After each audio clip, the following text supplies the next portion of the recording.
This is section 3.3, truth tables for negation, conjunction, and disjunction. First of all, what is a truth table? Where we are going is we're going to be analyzing arguments to decide whether or not the argument is logical, if the argument is valid. Now, of course, it really does matter whether the things you're talking about, the ideas that you're using, the two simple statements that you're using, whether they are true and false or not, okay? Basically, we have what you can think of almost as like multiplication tables. These are your quote-unquote number facts that will help you get through most of these problems. The truth table for negation. If we have a statement P, it doesn't matter what it is. If that statement is true, then the negation is false. If the first statement is false, then the negation is true. Simple as that. Okay? Now for conjunction, this is and. And remember in sets, and was intersection and it was the overlap. And with logic, we're looking for two things that are true at the same time. So if the first statement is true and the second statement is true, then the conjunction is true because both parts need to be true. Here, the first statement is true, the second one is false. We need both of them to be true, so this overall statement is false. False and true.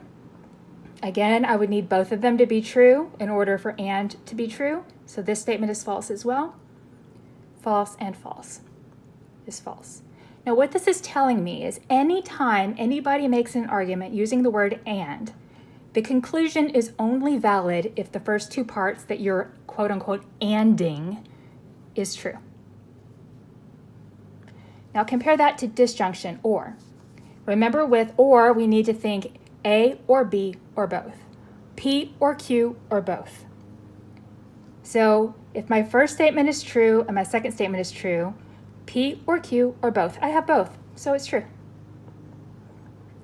True or false or both. Well, I have at least one true, so it's true. False or true is true. False or false is false. The only time this one is false is when both are false. If there's a single true statement in the or, then it's going to be true. Compared to P and Q, where the only true statement is when they're both true. Okay, so for these first problems, we have example problems here. We want to determine the truth value for each statement. So I'm given a P statement and a Q statement, and then we're given some conjunctions and disjunctions here, and they want us to decide. Well, the first thing to do is to decide whether these are true or false. 4 plus 6 does equal 10, so that first part is true. And then 5 times 8 is 40, not 80, so Q is false.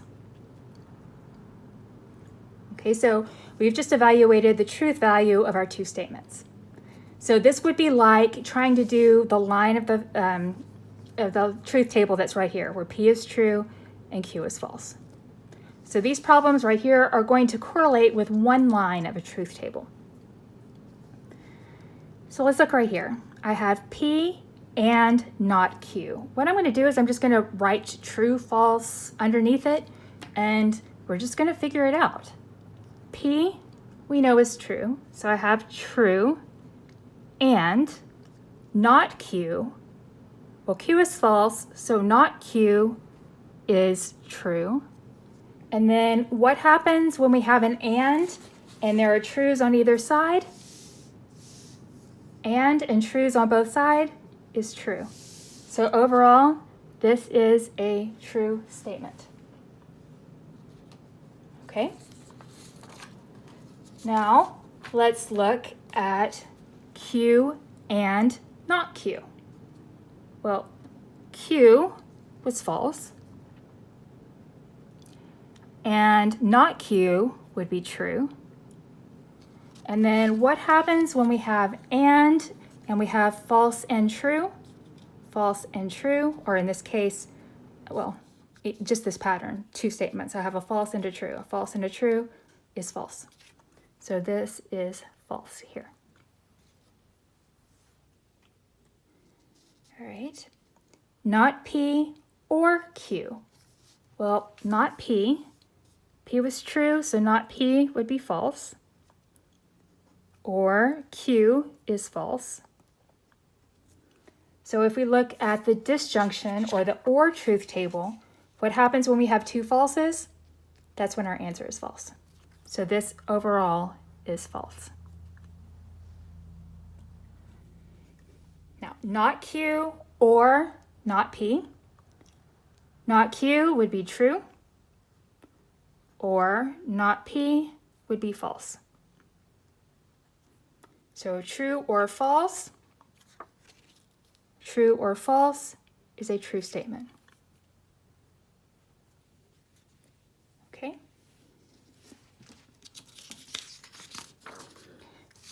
Now, what we're going to be asked to do a lot is to complete truth tables.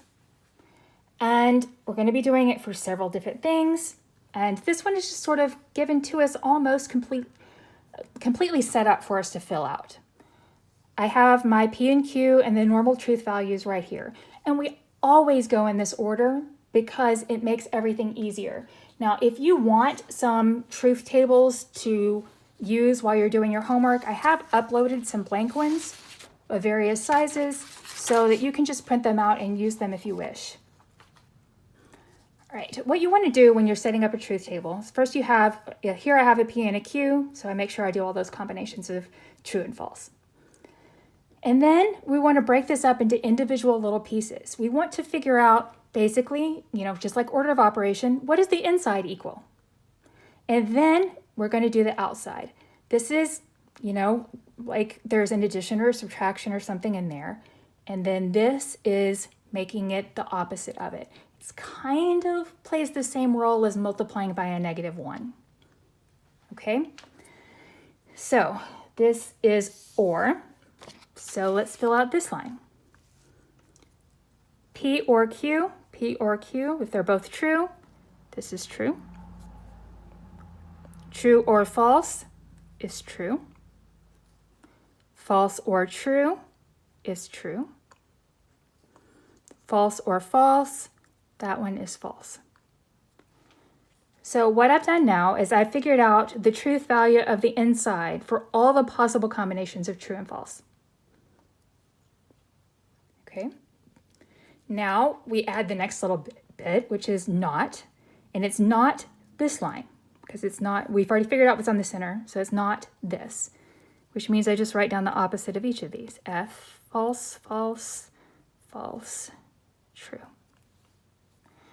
Now, if we were going to look at something, like this or like this, and we weren't given the truth values, we could do a truth table, and then if you knew them, you could just read off your line overall. Okay, well, we've done all that. If the first one is true and the second one is false, the overall statement is false. We don't have to think about it anymore. We've done it.